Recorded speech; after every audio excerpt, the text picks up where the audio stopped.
കുട്ടികളെ, ഇന്ന് നമ്മൾ ജനറൽ നോളജ് ആണ് പഠിക്കാൻ പോകുന്നത്. നമ്മളെന്ന് പറയുമ്പോ മാഷും കൂടി ഇതിൽ ഉൾപ്പെടൂ. മിണ്ടാതിരേടാ, ഞാൻ പറഞ്ഞു തരും, അത് കേട്ട് നിങ്ങൾ പഠിക്കും കേട്ടോ.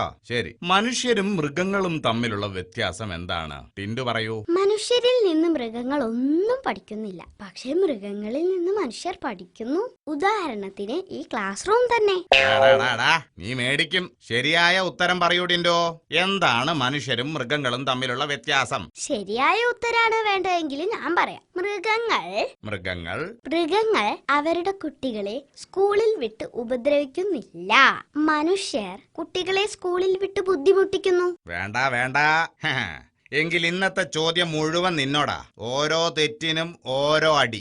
ദുഷ്ടന്മാർ, എനിക്ക് തല്ല് കിട്ടുന്ന കാര്യം പറഞ്ഞപ്പോഴേ എല്ലാറ്റിന്റെയും മോന്ത 110 ബൾബിട്ടത് പോലെ ആയി. ഇപ്പൊ കിട്ടു ടിൻഡുവിന്, ഇപ്പൊ തല്ല് കിട്ടു. എടിയിടുണ്ടോ, നീ എന്നെ അങ്ങനെ കൊച്ചാക്കല്ലേ. മാഷേ, തെറ്റുത്തരം പറഞ്ഞാ സാർ എനിക്ക് തല്ല് തരും. ഉറപ്പായിട്ടും തരും. ശരി ഉത്തരം പറഞ്ഞാ ആ തല്ലി ഡുണ്ടുവിന് കൊടുക്കോ? മാഷൊക്കെ പറഞ്ഞോ, ഈ മണ്ടൽ ഒരിക്കലും ഉത്തരം പറയാൻ പോകുന്നില്ല.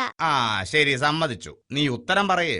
ഏത് ജീവിയാണ് വല കെട്ടി ഇര തേടുന്നത്? താഴത്തെ വീട്ടിലെ നാണുച്ചേട്ടൻ. എന്താ, നാണുച്ചേട്ടനാ?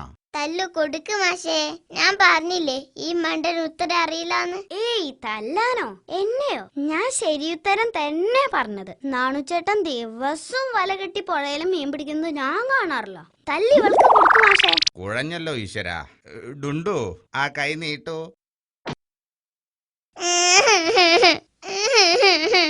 മാഷ, ഇനി ഒരു ചോദ്യം കൂടെ അവനോട് ചോദിക്ക്. ആകാശത്ത് പറക്കുകയും ഭൂമിയിൽ പ്രസവിക്കുകയും ചെയ്യുന്ന ഒരു ജീവിയുടെ പേര് പറയൂ. Hi, very good. ഇതിന് ടിൻഡു തല്ല് വാങ്ങിയത് തന്നെ. പറയൂ, പറക്കുന്ന സസ്തനിയുടെ പേര് പറയൂ. Air hostess. ശരിയാണല്ലോ, പറക്കുകയും ചെയ്യും പ്രസവിക്കുകയും ചെയ്യും. എടാ, നിന്റെ വിളച്ചില് നിർത്തിക്കോണം.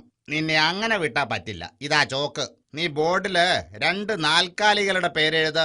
വേഗം. ഇതെന്താടാ 2 നാൽക്കാലിയുടെ പേരെഴുതാൻ പറഞ്ഞിട്ട് 8 കാലി എന്ന് എഴുതി വെച്ചിരിക്കുന്നത്? 2 നാൽക്കാലിക്ക് സമമല്ലേ മാഷേ ഒരു 8 കാലി? Tinderman rocks, D&D rocks.